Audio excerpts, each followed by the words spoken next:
Parti. Recording in progress. J'adore quand tu dis ça. Salut Charline. Salut Magali, comment vas-tu? Bah écoute, ça va super. Trop contente de te retrouver pour cette nouvelle émission. Carrément. Alors, Aujourd'hui, la dernière fois, vous avez un petit peu abordé certaines situations qu'on vit avec nos enfants, notamment quand on est dans des émotions intenses, et en particulier la colère. Et justement, on se disait tout à l'heure en off, parce que vous vous en doutez, hein, avant qu'on passe en direct, on est toujours un peu en off. On ne prépare pas forcément grand-chose, mais on s'est dit, bon, qu'est-ce qu'on fait? Et on se posait la question de savoir, est-ce qu'on parle des émotions de nos enfants et comment on gère à ce moment-là? Ou est-ce qu'on parle, nous, de nos émotions? On ne savait pas trop. Moi, j'ai tendance à me dire qu'en plus, c'est un peu lié. Alors, peut-être qu'on pourra le faire en plusieurs épisodes et revenir.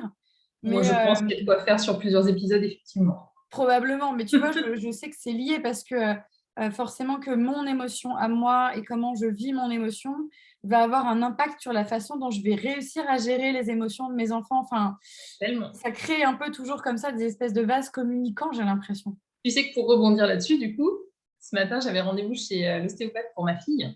Oui, Et j'ai vu ta story. Ouais. Et on consulte une ostéopathe énergéticienne, qui est franchement, c'est juste le top du top. Et donc, ma fille a 2 ans et elle faisait donc tout son truc d'énergétique, voilà, elle ressentait tout. Et c'est là où tu te rends compte qu'effectivement, nos émotions et les leurs sont tellement connectées. Parce que tu vois, plusieurs fois, elle me dit vous n'avez pas vécu ça depuis qu'elle est née ou avant, pendant la grossesse Alors, la première chose, c'était vous n'avez pas eu une perte ou quelque chose donc, au moins depuis qu'elle a été conçue. Sa Et conception. tu vois, il y a 1 an, mon mari a perdu son grand-père dans des conditions un peu compliquées. Donc voilà, elle me dit ah oui, ça correspond bien. Et la deuxième question, je sais plus ce que c'était. Ah bah si, c'était mon lien à moi avec mes parents. Et en commençant à parler de ça, je me suis dit oula, oui, il y a des choses à travailler. Effectivement, je comprends Prendre le mieux. mouchoir. Bah alors pas ce point, tu vois, mais je me suis dit ah oui, ça éclaire quand même vachement bien comment ça se passe avec les enfants. Et c'est là qu'on se rend compte à quel point effectivement ce qui se passe à l'intérieur de nous déborde sur nos enfants. Et Complètement. c'était là vraiment, ce matin, pour moi, vraiment, ça l'a encore plus éclairé, même si j'en ai déjà très, très conscience. Mais au-delà, tu vois, des émotions qu'on vit au quotidien, où là, voilà, si moi je le vois, hein, le jour où je suis de mauvaise humeur, en général, toute la maison est de mauvaise humeur. Hein. Tu te rends Ouais. compte que tu es le baromètre de la famille, mais au-delà de ça, tu te rends compte aussi comment ça s'engrane à l'intérieur de nos enfants à long terme quand il y a vraiment des gros, gros trucs qui se passent. Complètement. C'est assez bluffant, je trouve. Moi, je sais que, alors, je pense que je l'ai toujours su, parce que ma mère me le disait, quand moi j'étais ado, enfant, tu vois? Elle nous parlait déjà un peu de ces relations, d'émotions. Et puis, plus récemment, quand j'ai eu mes enfants, j'ai rencontré une personne qui aujourd'hui est une excellente amie, avec qui justement on partage aussi une chaîne YouTube. On parle de parentalité, mais sur un côté un peu plus spirituel. J'ai plusieurs casquettes comme ça. Et elle est chuchoteuse de bébé. J'adore. Et alors déjà, quand j'ai appris ça, je me dis: «Non mais attends, ce nom, c'est génial». Et en fait, elle travaille sur les bébés pour leur donner la parole, mais en fait, pour pouvoir faire ce travail, elle passe par les parents parce qu'il y a une très grande fusion entre les enfants et les bébés notamment et leurs parents, la maman en particulier, mais les parents en général. Et elle arrive effectivement à mettre le point sur des choses, tu vois? Mais les parents se disent: «Mais comment vous savez?» «Bah, votre enfant me le dit en fait, il sait, c'est engrammé en lui». Ouais. Donc effectivement, ce côté-là, oui, pleinement. Mais après, pour revenir, tu vois, aussi un peu sur cette idée du quotidien, parce que mine de rien, c'est ça qui est des fois le plus difficile. Mm. Moi, c'est des fois la gestion du quotidien où je me rends compte que, selon ma journée, selon, les nouvelles que j'apprends, tu vois, s'il y a un truc qui vient me contrarier un peu, tu vois, je peux me sentir très vite oppressée et je vais être très sèche, tu vois, alors que j'ai pas forcément envie et qu'eux, ils y peuvent rien, en fait. Mais, il suffit qu'il y ait à ce moment-là, en plus, et c'est toujours comme ça parce qu'ils doivent sentir, en fait, qu'ils demandent un peu plus de temps, un peu plus d'attention sur eux, mais où toi, tu es autre chose dans ta tête parce que tu as une contrariété. Et moi, tout de suite, tu vois, je me sens prise, tu vois, comme oppressée et à pas pouvoir réfléchir comme il faut, à pas pouvoir Oh, bah poser oui. mes choses. Et c'est parfois des moments difficiles Ouais. où je vais souvent avoir tendance à répondre sèchement et après à me dire: «Non, attends, pose-toi. En fait, là, tu ne peux rien y faire. Ils ne peuvent rien y faire. Stop. Ouais. Et c'est Sois ça avec qui est ton enfant et stop». souvent difficile, c'est d'avoir le réflexe de dire stop et de pas se laisser entraîner. Parce qu'on a quand même souvent un point de non-retour, Mmh. on bascule de l'autre côté. Il y a Ah toute mais une. moi, je pense que je l'ai eu souvent. Oui, non, mais voilà. Mais je trouve qu'il y a tout un temps où on se dit non, vas-y, je respire, je prends sur moi, ça va aller, c'est pas grave, il y est pour rien, c'est pas sa faute. Puis souvent, ils ont le petit truc Ah qui nous oui, fait basculer. Et là, c'est bon, c'est parti, quoi. Souvent, on a plus de mal là, on peut ouais, plus rétro-pédaler, quoi. Là, on a perdu et après, bah, ce qu'on commençait à dire la dernière fois, hein, à part ensuite, bah, voilà, d'accepter, de dire ok, et d'aller ensuite présenter nos excuses, en fait. Et bien expliquer sûr. à nos enfants, bah voilà, là, j'ai pas bien agi, j'ai mal réagi. Moi, ça m'est arrivé cette semaine, hein, ça m'est arrivé hier. C'était hier ou avant-hier, mais hier. Donc, ça a démarré comme ça dès le début de journée. Moi, j'avais hyper sommeil, j'avais hyper mal dormi et ils étaient réveillés super tôt. Ils étaient partis jouer tous les deux et en fait, tous les 5 minutes, ils venaient me revoir.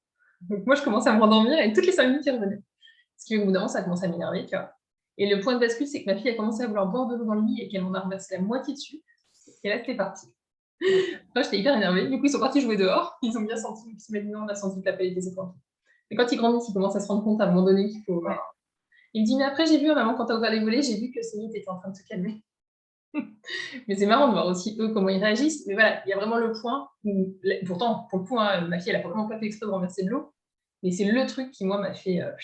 C'était parti. ouais, moi, c'est vrai que alors ma fille, elle se rend pas encore compte, elle est un peu plus jeune et c'est mon aînée que ton fils. Mais Ouais. par contre, des fois, elle me redemande souvent, elle me dit, t'es encore fâchée là, maman, hein. Alors, il y a des fois, je dis oui, oui, là, je suis encore fâchée parce que voilà, là, c'est bon, ça a été trop. Et puis, il y a des fois, je dis non, je suis plus fâchée, mais j'ai besoin encore un peu de temps là pour souffler, mais je suis plus fâchée. Ah, d'accord, d'accord, maman.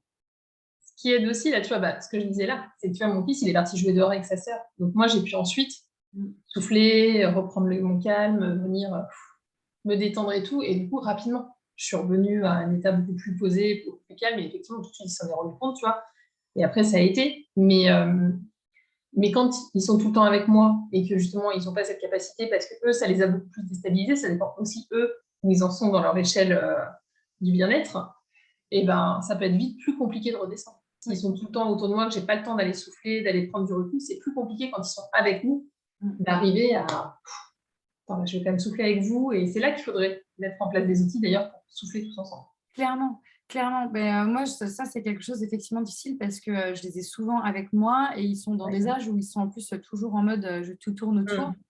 Et si j'ai le malheur, on a une grande maison, enfin une grande, en tout cas une maison à étage, ce qui fait qu'on peut éventuellement aller à d'autres étages. Et si j'ai le malheur de changer de pièce, et même si je leur verbalise que là j'ai besoin d'un temps, juste ils me laissent, en fait à ce moment-là, il y en a un qui va aller enquiquiner l'autre. En général, c'est mon fils, et vu qu'il est encore petit, en fait, il ne comprend pas tous les enjeux de tout ça. Donc, et j'entends ma fille qui, elle, à peine on lui a fait ça, elle se met dans des états. Et moi, je suis là, non, mais en fait, ça ne va pas s'arrêter. En fait, ça va pas Ouais, mais c'est ça. et ça, en plus de ça, moi, tous ces cris, ça vient me toucher et en fait, là, j'ai envie de faire ah! C'est ça. C'est tellement ça. Mais Et c'est oui, vrai que tu as raison, en fait, à ce moment-là, il faudrait juste penser à se dire, OK, on va faire un petit exercice c'est ça. de respiration tous ensemble. Ils le font pas, mais en fait, moi, je vais forcément. Et puis, en fait, au fur et à mesure, ils vont prendre le pli. Je me rends compte à quel point les enfants prennent vite le pli de quelque chose. Oui. Euh, Plusieurs fois, ma mère, c'est son dernier jour aujourd'hui, mais elle était directrice d'école. Et elle est toujours, on va dire, un peu jusqu'à 16h30, on va dire. Comme petite tête. Et il y avait des enseignants, ma mère le faisait aussi, qui pratiquaient un peu de yoga avec les enfants. Et avant que ma fille rentre à l'école, de temps en temps, elle n'avait pas encore 3 ans, mais je la mettais dans l'école de ma mère. Et elle allait dans une classe qui était une copine de ma mère. Et elle faisait du yoga. Et plein de fois maintenant, quand elle voit mon tapis, elle me dit « Maman, je vais faire un peu de yoga ». Et en fait, elle ne sait pas faire grand-chose, mais elle fait au moins le chien tête en bas, elle respire. En fait, elle a capté les trucs alors qu'elle n'y est pas Ouais. allée beaucoup. Ouais. Mais c'est vrai ce que tu dis. Moi, j'ai ça avec les huiles essentielles. Tu vois, d'ailleurs, mon fils, il me dit, maman, tu sais, pour la prochaine fois, quand ça passe comme ça, tu devrais avoir des huiles essentielles avec toi dans la chambre, comme ça, tu peux les respirer, et ça t'aiderait à te détendre. Oui, mon chéri, tu as tellement raison. Non, mais ils sont quand même extraordinaires en plus parce Ouais, qu'ils ont les réponses de ce qui pourrait nous aider. mais tellement, tellement. Moi, c'est déjà arrivé aussi que ma fille, elle me dise, alors c'est rare, mais je pense que vu qu'elle comprend maintenant mieux le truc, elle me dit des fois, maman, je crois que tu as besoin d'un câlin. Oh, c'est génial, ça. Bah ouais, parce qu'en fait, moi, je lui ai appris que quand elle était comme ça, que c'était bien de se faire un câlin pour faire justement, tu sais, le principe de libérer de l'ocytocine grâce au câlin pour abaisser en fait le- toutes les émotions qui vont toucher à la colère et qui vont faire tout Oui, ça. puis Donc, ramener des dans fois, de une me disputer, émotion je pense d'amour, ouais. qu'il a besoin d'un câlin. Ouais, En d'accord. plus, ça te fait redescendre, là, du coup, t'entends ta fille qui te dit ça, je pense que Et oui, ça redescend carrément, vite. Ouais. carrément. Et c'est vrai que tout ça, tu vois, c'est là où on disait la dernière fois que justement toute cette parentalité respectueuse avec effectivement ces autres façons de faire. Moi, combien de fois je lui ai proposé un câlin et combien de fois elle est restée dans sa colère, en fait. Mais c'est ça que je disais que c'est à long terme, c'est Ouais. qu'aujourd'hui, déjà souvent, tout d'un coup, elle vrille et elle va le demander, alors qu'avant, elle ne le demandait pas. Donc, Ouais. elle comprend qu'en fait, ça lui fait du bien quand même et elle Ouais. vient le chercher. Surtout que par contre, je lui ai toujours dit que je lui ouvrirais les bras. Et donc, même quand des fois, je suis quand même aussi en colère contre elle à ce moment-là, je ne dis jamais non quand elle me dit j'ai besoin Ouais. d'un câlin à ce moment-là. Pareil. Et je le fais avec plaisir, en fait. Parce que je sais que moi aussi, ça va m'aider à. Et qu'après, on va pouvoir discuter. Et puis, au-delà de, tu vois, du fait que la répétition va faire que même s'il ne le demande pas, ça va ça va finir par rentrer aussi. Mais il y a aussi le fait du développement cérébral. Bien Tu vois sûr. ce que je disais. Tu vois, mon aîné, aujourd'hui, il est plus capable, même si c'est pas toujours le cas, il est quand même plus capable de se rendre compte qu'à un moment donné, faut laisser maman respirer, sinon elle se transforme en dragon. Mais c'est aussi parce qu'il a grandi et c'est pas que l'expérience. C'est aussi quand même, à cet âge-là, c'est hyper important aussi de se rendre compte qu'ils n'ont pas forcément la maturité au niveau du cerveau pour comprendre tout ça et pour sentir. C'est beaucoup les enfants, en fait, ce qui joue beaucoup, c'est le sentiment de sécurité. Et moi, je le vois avec ma plus jeune, elle a 2 ans. C'est sûr que dès que je suis pas bien, elle ne se sent pas en sécurité et que c'est des jours où elle est collée à moi, où elle est en hyper demande. Et si moi, il n'y a pas un moment où dans la journée, je me ressource et où je remets les choses en ordre, ça va être une journée qui va être catastrophique pour tout le monde, en fait, parce que du coup, je serai tout le temps à plus en pouvoir, à me sentir sursollicitée. Alors moi, si on fait juste le lien avec le human design, parce que ça fait partie de mes casquettes, moi, je suis manifesteur, j'ai besoin de la paix dans mon, euh, dans mon quotidien. Et c'est vraiment des jours où là, je me sens complètement prise au piège.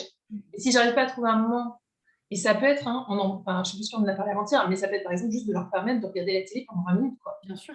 Et là, On c'est OK. en a parlé en off, en fait, mais je Ouais, crois. c'est ça. Je sais plus ce qu'on s'est dit en off ou en direct. Mais voilà, c'est important aussi de se rendre compte que bah, dans ces moments-là, OK, quoi, vous allez regarder 20 minutes la télé et moi, je vais aller me ressourcer, en fait. Comme ça, dans 20 minutes, je serai à nouveau une maman bienveillante et en pleine possession de mes moyens, quoi. Je serai capable à nouveau de vous accueillir, d'être bien et du coup de vous permettre de vous sentir en sécurité. C'est ça, en fait. C'est des fois, voilà, c'est des choses qui, en prime abord, on peut dire non, c'est pas bien, ça leur fait pas du bien. Bah, en fait, est-ce que ça leur fait plus de mal qu'une maman qui leur hurle dessus parce qu'elle est à bout de nerfs? Je pense que c'est aussi ça. C'est ce qu'on Oui, disait en oui. parentalité consciente. Et puis, alors effectivement, je ne suis pas chercheur en neurosciences, je ne suis pas médecin, je ne suis pas tout ça, mais cependant, quand je regarde l'évolution de l'humanité, c'est ce qu'on se disait l'autre jour en off, le cerveau a évolué, nos technologies ont évolué et je pense que notre corps, notre enveloppe humaine a cette capacité extraordinaire d'évoluer avec ce qu'elle a autour d'elle, en fait. Et même si la télé, ce n'est pas... euh, effectivement, je pense que l'erreur, c'est de planter un enfant toute la journée devant un écran et de faire ça tous les jours. Oui, qu'il n'y ait pas de stimulation. Maintenant, voilà, quand c'est encadré aussi et puis que c'est pas régulier, qu'on sait que la vie peut être faite d'autres choses, bon, OK. Moi, je vais même te dire, j'ai connu un moment pire que 20 minutes par jour. C'était au mois de novembre dernier. Clairement, ils ont passé des jours entiers devant la télé parce qu'on avait le Covid en même temps avec mon mari, qu'on était des carpettes humaines, que déjà faire à manger, c'était le Ouais. strict minimum qu'on était capable de faire. Et vu que la consigne, c'était on ne va pas aller les filer à droite à gauche parce que sinon le Covid peut se reprendre, surtout que mon fils l'avait, ma fille, visiblement non, mais lui, il l'avait. On était tous bloqués en fait là, sauf que nous, on avait. Mais franchement, j'avais aucune capacité en fait. Ouais.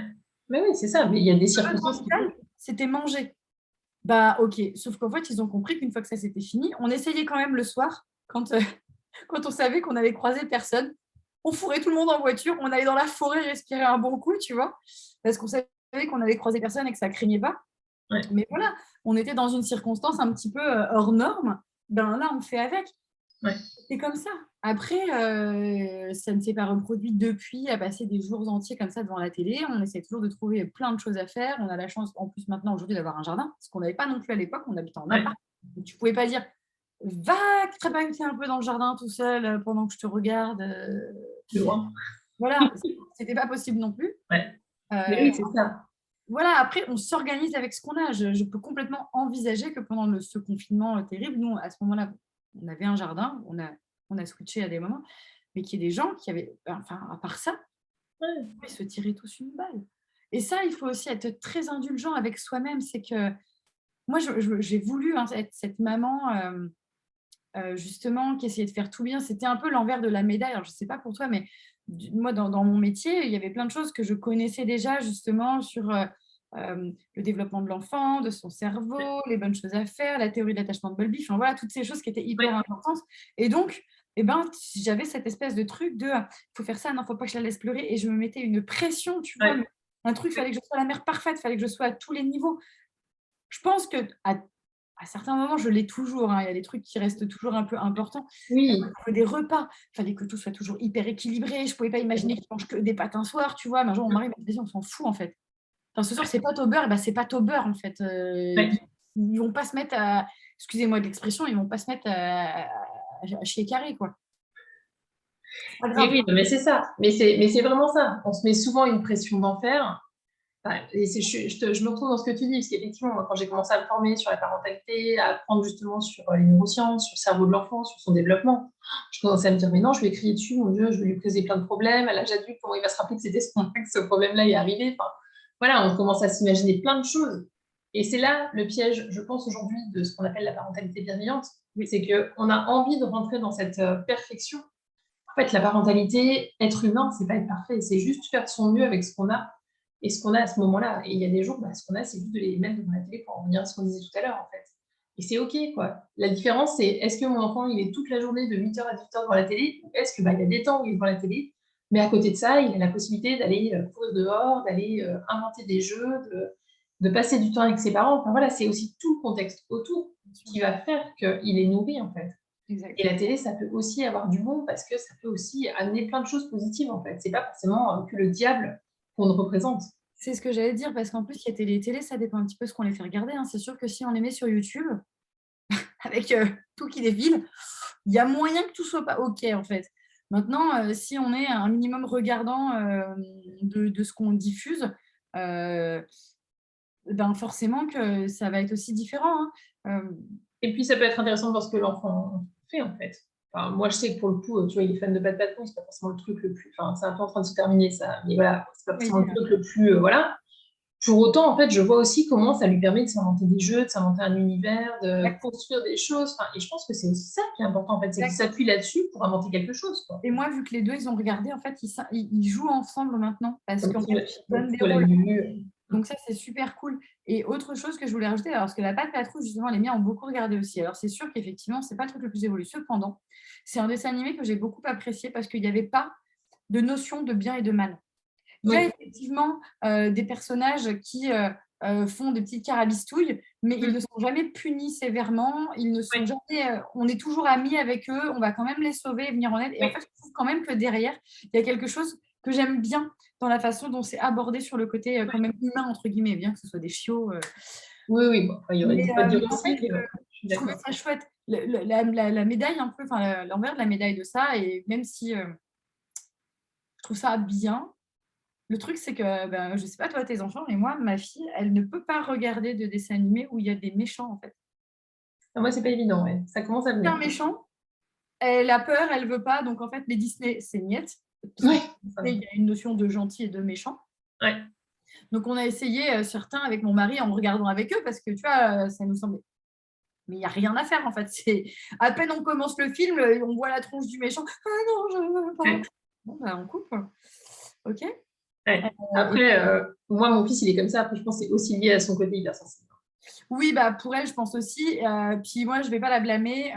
Bon, bah, après, les Disney, je sais que c'est des dessins animés, donc effectivement, ça me dérange pas. Mais personnellement, je regarde que des trucs à l'eau de rose. Enfin, moi, je suis shootée à juste à l'amour, à tout ça. Je suis d'accord. Et je regarde plein de trucs cucu, mais parce que moi, clairement, mes Noël, avec ces films de Noël, Mmh. mais c'est la période de ma vie, quoi. Oui, puis c'est aussi choisir de quoi on nourrit notre esprit, parce que même si ça va peut-être pas venir, sur le niveau intellectuel, n'empêche que c'est aussi choisir de s'imprégner de choses, positives et que quand tu regardes des trucs qui se passent, voilà, des films hyper négatifs ou les infos, hein, pour venir sur des trucs barbares, bah, désolée, hein, mais ça vient pas amener des choses très positives, hein. Mmh. Enfin, bon, je pense qu'on va éviter de dévier là-dessus parce que sinon on va y passer la journée et je C'est pense que clair, ça c'est peut être clair. le sujet de la prochaine fois. Mais si on revient, oui, sur les colères, ça c'est voilà, moi je sais que je suis très impulsive, donc effectivement ça peut partir. Ouais. Bon, je pense que malheureusement aujourd'hui, enfin malheureusement et heureusement aujourd'hui mes enfants le savent quand même. Alors mon but n'était pas d'amener un système de terreur, je suis loin d'être comme ça, mais voilà, il y a un moment où quand j'ai dit stop trop de fois en fait, clairement ils sont face au dragon. Mais je pense que aussi, ce que ça leur apprend, c'est l'après. On a le droit de péter un câble et de voilà. Après, c'est aussi de leur montrer que d'abord, on est aussi en chemin. Moi, c'est ce que je dis à mon fils. Hein. Des fois, je dis, bah oui, tu vois, là, j'ai pas su gérer comme il faut. C'est encore des choses que j'ai besoin de travailler et besoin d'apprendre, en fait. Et c'est OK. Je m'excuse de mon comportement. Hier matin, du coup, voilà, une fois le petit-déj passé, je suis allée les voir. Je leur ai dit, voilà, tout à l'heure, je suis désolée, j'ai pas bien réagi. Et on en a discuté, en fait. Et ils ont réfléchi, enfin, alors pas ma fille, qui est la petite, mais Hugo, avec mon fils, mon plus grand, on a réfléchi à des solutions, en fait. Sur comment ça peut se passer le matin, quand eux, ils ont plus sommeil et qu'il est 6 heures. Et franchement, moi, pendant les vacances, j'ai pas envie de me lever à 6 heures du matin. Et comment on peut faire, en fait? Parce que maintenant, il est suffisamment grand pour réfléchir à ça. Plus petit, c'était pas possible. Bon, bah, 6 heures, c'est 6 heures pour tout le monde, et tant pis. Mais maintenant, il est suffisamment grand aussi pour qu'on puisse faire autrement, pour respecter aussi le sommeil des autres. Et je trouve que c'est aussi hyper intéressant et ça en fait quelque chose de constructif. Et ça part peut-être de quelque chose de négatif où moi, j'ai peut-être mal géré sur le moment la situation. Mais on en a fait quelque chose qui nous a permis d'amener le dialogue aussi et de discuter. Et je trouve que c'est peut-être plus enrichissant finalement si j'avais pris sur moi et que j'avais fait genre que ça ne me dérangeait pas. En fait.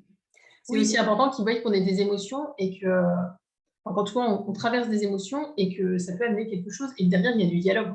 C'est ça, il y a du dialogue. Et puis, moi, je trouve ça aussi intéressant d'amener à l'enfant cette co-création d'une solution. Tu vois, c'est pas qu'elles ont trouvé non plus la solution meilleure en disant, bon, en fait, tous les matins, vous allez vous mettre devant la télé pendant tant de temps parce que moi, je veux. Tu vois, ça aurait pu être ça. Là, non, qu'est-ce qu'on pourrait trouver? Et à la limite, ils pourraient aussi proposer cette solution. Et après, on pèse le pour, le contre, on voit si elle est bien, on fait des tests. Moi, je sais que dans le cadre de mon cabinet aussi, j'encourage beaucoup les parents à être dans cette co-création de règles avec leurs enfants. En tout cas, d'entendre ce qu'ils ont à proposer. Après, effectivement, ça va être avec des fois leur regard d'enfant. Il y a des choses où on va clairement savoir que dans la vraie vie, on ne peut pas le mettre en place. Mais on va leur expliquer, on va leur apporter. Oui, puis même des fois de leur demander. Mais voilà, mais juste le principe de leur demander, de considérer en fait ce qu'ils ont à dire. C'est ça. Et puis, de leur permettre d'aller chercher des solutions.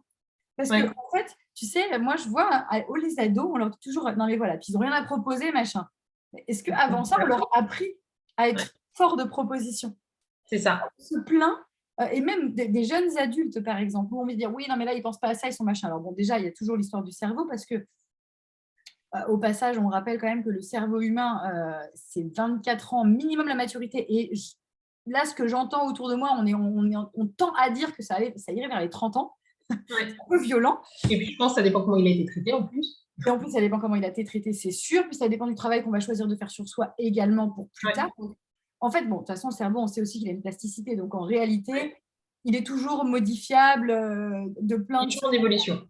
Il est toujours en évolution, exact. Mais par contre, il y a des cases, on le sait, hein, moi je le dis, tu vois, aux ados que j'ai en consultation, il te manque des cases en fait. Genre, arrête d'essayer de. C'est pas de ta faute, c'est comme ça. Moi aussi, il m'a manqué des cases au même âge. Mais tout ça pour dire que, sous prétexte qu'ils ne sont pas encore pleinement adultes, on ne va pas considérer ce qu'ils ont à dire. Alors qu'en réalité, ce n'est pas parce qu'il leur manque des cases que leurs propositions ne peuvent pas être acceptables. Et dans le cas où effectivement elles ne sont pas réalisables, ça peut être hyper intéressant justement de se dire, est-ce que vraiment, tiens, on va réfléchir à toutes les conséquences derrière, parce que les conséquences, c'est les dernières cases. Donc c'est pour ça que des fois, mais les conséquences à long terme, c'est les dernières cases en fait qui se forment. C'est pour ça que parfois on a l'impression qu'ils sont un peu cons et qu'ils n'ont pas réfléchi à la suite. C'est pas vrai, c'est qu'en fait ils n'ont pas la capacité mentale de le faire, tout simplement. Et c'est pas méchant. Et ça, forcément que ça va les aider à aller développer cette case. Et ça les aidera en plus aussi sur le plan des relations, dans le sens où quand ils vont se retrouver en dispute ou en tension avec d'autres, ils vont avoir cette capacité à dire, OK, là, on n'est pas d'accord. Moi, ça fait 10 ans que ma mère me tâte à chercher des solutions. OK, on va en trouver une maintenant, parce que ça sera devenu un automatisme. Parce qu'au début, bien sûr, un enfant de 4, 6 ou 8 ans, il va peut-être vous sortir des trucs. OK, la solution, quand je te viens, maman, c'est que je prenne ma navette spatiale et que j'aille sur Mars. Oui, et en fait, si ensuite, on fait cet effort, moi, j'encourage beaucoup les mamans que j'accompagne, et quand elles me parlent justement des tensions dans la famille, le premier truc souvent que je leur propose de mettre en place, c'est ce temps de partage en famille où on peut discuter. C'est cette réunion-là où chacun a la parole et qu'on aborde justement quand il y a des problèmes avec cette recherche de solutions. Et de tout noter. Même le petit dernier qui va dire ok, ben moi je propose qu'on appelle la patrouille pour faire le lien avec ce qu'on disait tout à l'heure, pour qu'ils viennent vous sauver. Et c'est ok en fait, il faut tout noter. Et après, on reprend chaque fois en disant ok, alors tu as proposé qu'on appelle la patrouille, tu vois ça comment Et en fait, de les mettre face à cette situation et de leur dire ok, on fait comment ça, ils vont se rendre compte d'eux-mêmes en fait que c'est pas possible. Ils ont bien conscience, mine de rien, quelque part, que c'est pas vrai tout ça. Donc, ils vont bien se rendre compte que ça peut pas être une solution, mais de leur le faire constater tout en ayant conscience qu'on a pris en compte leur solution. Ok, c'est une super idée, ça serait trop chouette d'avoir les chiens à la maison. Maintenant, comment on fait? Parce que moi, perso, j'ai pas le nouveau driver. Tu vois? Et ben, Magali, tu c'est fais quoi? vachement important parce qu'on leur donne leur place. Oui. Et quand ils ont leur place dans la famille, ils ont envie de participer à plein d'autres choses. Et là, ça peut encore faire un autre épisode. Hein, mais... On les responsabilise. Moi, je sais que la responsabilité, c'est un truc que je trouve hyper important. Ouais. Je suis désolée pour toutes les personnes qui vont aujourd'hui nous écouter, mais je trouve qu'on vit dans une société de déresponsabiliser, de déresponsable. On passe notre temps, et si vous écoutez, hein, à remettre la faute sur tous les autres, mais à jamais se dire que c'est de la nôtre. Et je pense vraiment que c'est un problème sociétal parce que moi, c'est un gros travail que je fais sur moi parce que vraiment, hein, on a tous tendance à vouloir des fois un peu se dire non, non, non, c'est pas de ma faute, mais pour plein de choses, hein, que ce soit pour des choses qu'on aurait dites et genre on s'en souvient mais vaguement, on va dire non, je me souviens pas avoir dit ça, je ne crois pas, et donc à pas assumer en fait la conséquence du truc, il peut y avoir ça, ou sinon des fois tout simplement euh, à se déresponsabiliser pour des situations même qu'on attire à nous, tu vois. Oh, mais... Et moi, il y a des situations où je me dis, mais comment je me suis fourrée là-dedans? En fait, là, c'est mon truc. Qu'est-ce que j'ai fait pour pouvoir en arriver là? À quel moment il y a une part qui m'appartient et que donc je peux transformer? Parce que c'est ça la magie. Pareil, on en parlera peut-être une autre fois. Mais moi, j'ai envie aussi d'apprendre ça et de transmettre ça à mes enfants. Mais je me rends compte que c'est tellement sociétal que l'an dernier, ça allait à peu près, tu vois, ma fille, quand je disais, parce que moi, je me suis dit, par contre, si à chaque fois que je lui demande face à une situation dans lesquelles elle ne pourrait pas être fière, si c'est elle qui l'a fait pour la disputer derrière, elle ne me dira plus. Donc, il faut Oui. que je l'amène à se sentir en sécurité de le dire pour qu'on puisse discuter de la situation. Oui. Donc, c'est ce que j'ai quand même fait. Sauf qu'un an d'école publique, mais voilà, pourtant, sa maîtresse est bien, mais un an d'école, et en fait, des fois, elle me dit, non, c'est pas moi. Mais en fait, je t'ai vu, chérie. Ouais. Parce que en fait, je pense qu'elle a dû voir des situations. À l'école, j'ai jamais eu aucun problème avec elle. Donc, je pense vraiment qu'elle n'a jamais été au cœur de quelque chose. Mais elle a dû voir un peu pour les copains, copines, comment ça a pu se passer, puis les conséquences un peu des situations. Et donc, elle a enregistré le truc aussi. Ouais. Et effectivement, là, par contre, c'est aussi un truc où je me dis, bon, c'est aussi, elle vit dans la vie de tous les jours. Je ne peux pas tout contrôler. Par contre, je peux quand même reprendre avec elle. Et donc, il y a plein de fois où, quand je sens qu'il s'est passé des choses à l'école, je reprends avec elle un peu les situations.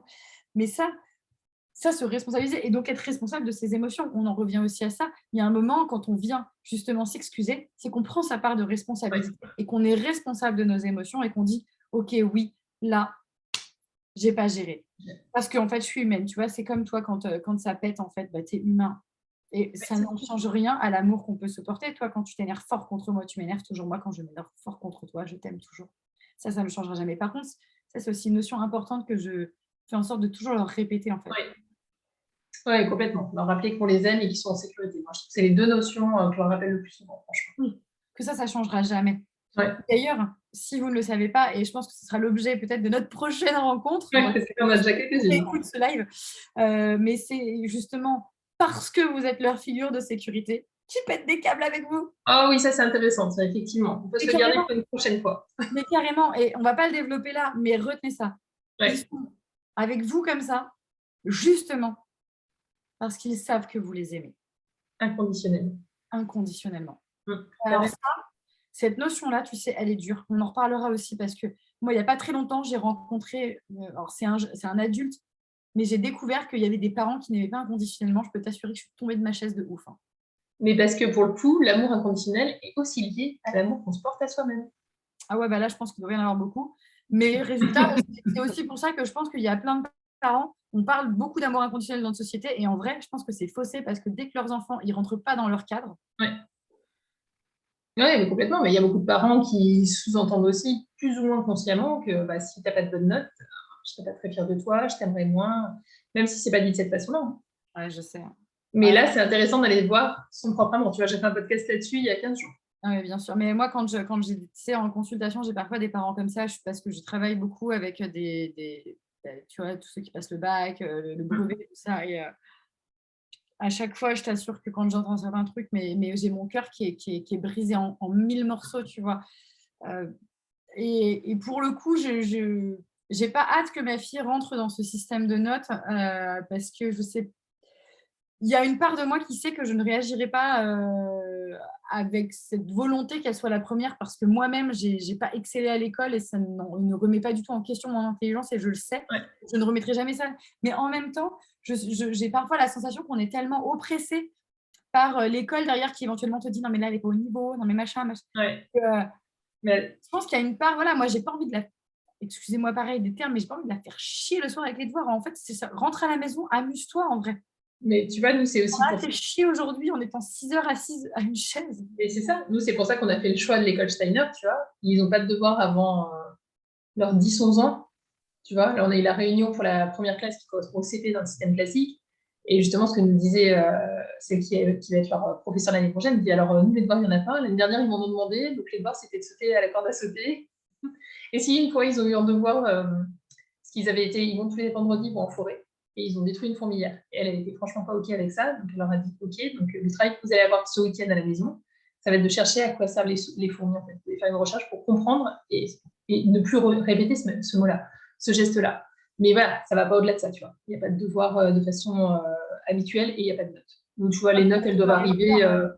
Là, clairement, tu me vends du rêve, faire des Ah, devoirs, mais faire comme bien, des c'est du rêve, exposés hein, pour je me dis. apprendre des choses pour soi-même ou aux autres, tu vois, pour comprendre comment fonctionne la nature, les choses. Je trouve ça fascinant aussi, tu vois, et à la limite, même si ça peut être un peu relou parfois, il n'empêche que tu t'en sors forcément enrichi.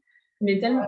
Mais répéter 15 fois le mot guirlande pour savoir l'écrire derrière, alors ok, j'aime la langue française, je trouve qu'elle est importante, elle est belle, mais il ne faut pas déconner, quoi.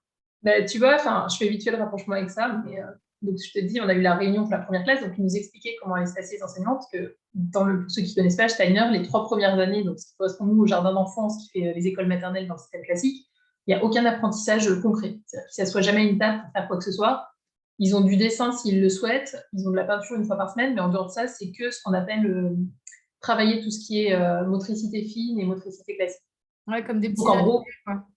pardon? Des petits ateliers qui vont choisir. Ah, même pas. En fait, il y a une pièce où il y a de la poupée, il y a de la dinette, il y a des morceaux de bois, enfin voilà, et ils font ce qu'ils veulent en fait. Donc ils construisent des cabanes, ils construisent leurs univers. Ils font ça la première partie de matinée. À un moment donné, il y a un temps de branchement, donc tout le monde range. Ensuite, il y a un temps de comptine, d'histoire. Après, il y a le goûter. Et ensuite, ils vont jouer dehors et c'est à nouveau joli dehors. Donc ils peuvent monter dans les arbres, ils peuvent sauter dans la gadoue, ils peuvent jouer dans le bac à sable. Enfin, c'est assez libre aussi, hein. Et c'est ça en fait, le jardin d'enfants, c'est ça en fait. Et ils y apprennent en fait vraiment en fait, ça marche par 7 thèmes chez Steiner et ils y apprennent vraiment le côté émotionnel. Donc, ils apprennent vraiment à gérer leurs émotions, à avoir des relations sociales aussi avec les autres enfants, à développer leur imagination, à développer leur motricité. C'est vraiment ça l'idée. Et ensuite, tu vois, là, ce que nous expliquait, le premier apprentissage qu'ils ont quand ils rentrent en première classe, donc le premier jour de l'école, donc nous, il y a tout un rituel. C'est une journée où ils sont les seuls à rentrer en classe. Il y a toute l'école, à part les jardins d'enfants, qui les accueillent. Il y a tout un rite de passage. Ils passent sous une arche. Ils ont un cadeau qu'ils ont commencé à fabriquer l'année dernière. Pendant l'été, leur professeur de l'année dernière a transformé en petit cadeau pour eux. Enfin, il y a vraiment toute une histoire, bref. Et le premier apprentissage, ils apprennent la droite et la courbe. Et elle disait, la professeure, elle dit, c'est incroyable de les voir le premier jour quand on leur apprend en fait, on leur fait constater que le monde autour d'eux n'est que droite et courbe. Et que tout peut être classé entre droite et courbe, tout autour d'eux. Le matériel n'est que droite et courbe. Et elle dit, c'est incroyable de les voir que tout d'un coup, ils peuvent mettre de l'ordre dans tout ce qu'ils ont eu jusque-là dans leur enfance, parce qu'ils se rendent compte qu'ils peuvent tout mettre dans 2 cases, quoi. Alors, après, petit à petit, au fur et à mesure de l'éducation, hein, on va enrichir tout ça et ils vont augmenter tout ça, hein. Mais c'est super chouette et c'est comme ça, en fait, qu'ils vont venir à l'écriture. Et il y a tout un trajet, en fait, avec l'écriture et c'est très chouette parce qu'elle dit, bah voilà, les vendredis, on va en forêt. Bah, quand on est en train d'apprendre la lettre A, on va faire des A avec les branches, on va faire des A en pâte à modeler, on va faire des A en faisant le matin, ils font de la danse, ils font des choses comme ça pour venir réveiller le corps avant de se faire quoi que ce soit d'autre, en fait. Ils vont faire de la coordination, tout ça, mais c'est tout autour de leur apprentissage, en fait. Et ils vont apprendre les lettres sous toutes les formes possibles, c'est-à-dire sous l'écriture, mais aussi en modelant, aussi en le disant, en le vivant. Enfin, c'est vraiment quelque chose d'assez incroyable, je trouve, la façon dont les choses sont transmises. Je trouve qu'il y a vraiment une magie autour de l'éducation et de ce qu'ils apprennent qui est vraiment chouette. Enfin, voilà. Et c'est aussi pour ça qu'on a fait ce choix-là, parce qu'une fois que tout ça s'est fait, les 6 premières années, ensuite on passe à l'apprentissage de tout ce qui est sentiments, tout ça. Et ensuite, ils vont apprendre à se faire confiance, c'est-à-dire à avoir une opinion qui leur est propre. Et il nous expliquait que, par exemple, plus tard, donc, au niveau collège, hein, quand ils font une expérience, par exemple, de chimie, le professeur fait l'expérience et ensuite, il leur dit, bon, ben voilà, vous avez le week-end pour réfléchir à ce que j'ai fait. Je ne vous explique pas aujourd'hui. Voyez ce que vous en avez compris, vous, de tout ça. Et lundi, on en discute. Et en fait, au lieu qu'ils apprennent par cœur une formule, ils la comprennent, ils en discutent avec leur professeur et ensuite, ils la savent. Et c'est tellement un parcours différent. Ah là Bref, là. on est carrément sorti de la colère. Hein, mais... On pourra faire un montage, je sais pas, une coupure et on repart. Non, c'est une blague. Non, mais c'est en fait, non, vous allez voir, c'est intéressant quand même. C'est fascinant et dans ma tête, je me faisais le parallèle. Je ne sais pas si tu l'as vu. Enfin, moi, je suis très, très passionnée d'éducation différente, malgré le fait qu'on ait fait le choix avec mon conjoint qu'elle soit en école publique. Alors, il y a plein de raisons qui expliquent ce choix. Mais l'un des premiers films qui m'a mis sur la voie, c'est le film de... je ne connais plus son nom, mais c'était Être et devenir. Ah oui. J'avais vu au cinéma là où il passait à Paris beaucoup. J'étais avec ma mère et c'est très très beau. Ça parle de l'instruction en famille. Et ensuite, l'année dernière, j'ai eu l'occasion. Non, c'était pas l'année dernière, c'était en 2019. J'ai eu l'occasion de voir un film aussi qui m'a beaucoup retourné. C'est Même qu'on est imbattable de Marion Cotillard. Tu l'as pas vu? Non. Alors, je crois que malheureusement, aujourd'hui, il ne se trouve pas parce qu'il y a eu un souci entre la production et la créatrice du truc. Donc, il ne se trouve plus. Dommage, on est très loin, sinon je te l'aurais donné, prêté parce que je l'ai. Ouais. Et en fait, c'est un film qui retrace un petit peu ce qui se passe en Suède. Alors, ça parle d'éducation, mais pas que, mais parce qu'eux, ils ont fait le choix, justement, il y a 40 ans, d'abolir les violences éducatives ordinaires. Et que ça a changé plein de choses. Je pense qu'aujourd'hui, c'est la meilleure représentation d'un monde justement qui a largement transitionné par rapport à ses propres émotions, puisque c'est des adultes qui ont beaucoup transitionné déjà. Là, on est à plusieurs générations. Donc, voilà, je pense aussi qu'ils réagissent différemment aujourd'hui face à leurs enfants, non pas parce qu'ils se sentent obligés, mais parce qu'eux-mêmes, on leur a apporté autre chose. Nous, on est encore dans ces générations de transition, c'est ce que je dis beaucoup. Donc, il faut aussi qu'on soit très indulgent avec ça. Nos enfants sont des futures générations et nos petits-enfants, bon, voilà, on verra encore autre chose. Ouais. Mais nous, on vient seulement d'abolir tout ça. Hein, ça date donc d'ailleurs, ça fait, c'était quasiment, tu vois, je crois que c'est du 6 juillet 2019, la loi. Ah ouais. Contre les violences éducatives ordinaires. Donc, c'est vraiment récent. Ouais, c'est encore tout nouveau. C'est vraiment tout nouveau. Peut-être 2018, mais je ne suis même pas sûre. 2018. C'est tout nouveau. Et en plus de ça, ça ne concerne, attention, accrochez-vous bien, que la sphère familiale. C'est-à-dire quoi? Que la nounou ou les enseignants ont encore le droit d'humilier vos enfants. Elle n'est pas belle, celle-ci. Elle est énorme. Bon, je sais que la députée qui porte ce projet, elle est vraiment extraordinaire et qu'elle se bat bec et ongle dans l'ombre pour qu'une nouvelle loi sorte avec justement toutes les personnes qui encadrent des enfants. Il n'empêche qu'aujourd'hui, c'est déjà valable, au moins dans le cadre de la famille. Alors, on en reparlera, on fera un truc si vous voulez là-dessus. D'ailleurs, je me dis que ça pourrait être intéressant. Moi, je peux rentrer en contact, je pense, avec la femme qui a créé ce film. Ah ouais, carrément. Oui, l'interviewer, un de ces quatre. Ouais. Voilà, ça peut être super intéressant. Ouais. Sur un nouveau projet, donc en plus, ça peut lui faire du bien peut-être de... Voilà, on pourrait aimer ça. À retenir. Il faut qu'on se fasse une liste de tout ce qu'on s'est dit aujourd'hui de vous parler, hein, parce que là, les listes s'allongent. Les listes s'allongent. En tout cas, les colères, vos colères, gardez vraiment en mémoire que c'est des choses qui arrivent. N'essayez pas de les contenir. Laissez-les sortir. Revenez dessus. Bon, ne frappez quand même pas vos enfants, par pitié. Mais si vraiment ça partait, moi je sais que j'ai toujours dit en cabinet, je ne peux pas jurer que je ne mettrai jamais de claque. C'est pas mon envie et je fais. Mais pour une raison ou pour une autre, un jour pas fait comme un autre, je pourrais en mettre une. Vraiment, je ne veux pas. Mais ce serait vous mentir de dire que bien sûr que non, je ne peux pas le faire. Il ne faut jamais être sûr à 100%. Humaine est tellement perturbante parfois, même quand on se connaît. Ouais. Et par contre, qu'est-ce que vous faites après de ça? Oui. Comment vous reprenez tout ça? Et puis surtout, autre chose après, c'est important peut-être aussi de vous dire, vous, pour vous-même, bon, comment ça se fait que ça me déclenche à ce point-là? Oui. Qu'est-ce qui se passe? Et puis, n'hésitez pas, si nécessaire, alors soit tout seul, vous trouvez les solutions, vous dépassez les situations, soit sinon, faites-vous aider. Faites-vous aider. Et ce n'est pas un mal, en fait, d'aller de travailler sur ses émotions, de travailler sur ses blessures d'enfance. Et puis surtout comprendre qu'il n'y a pas une émotion qui soit négative, même si aujourd'hui on classe la colère souvent dans des émotions négatives qu'il faut bannir, qu'il ne faut surtout pas avoir, que c'est mal d'être en colère. En vrai, la colère, c'est une émotion hyper saine, c'est notre système d'alarme, ça nous indique que quelque part une de nos limites a été touchée et que ce n'est pas possible en fait. Et plus vous apprendrez aussi à les écouter, à entendre le message qu'il y a derrière votre colère. C'est-à-dire que souvent, c'est comme avec nos enfants, c'est rarement le dernier truc. Moi, je vous ai dit, la dernière fois que je me suis déclenchée, donc hier, c'est le verre d'eau qui s'est renversé. Honnêtement, c'est pas ça qui m'avait mis en colère, en fait. Non. Et si je regarde bien, c'était pas mes enfants, c'était ma fatigue. Et donc, le non-respect de mes propres besoins.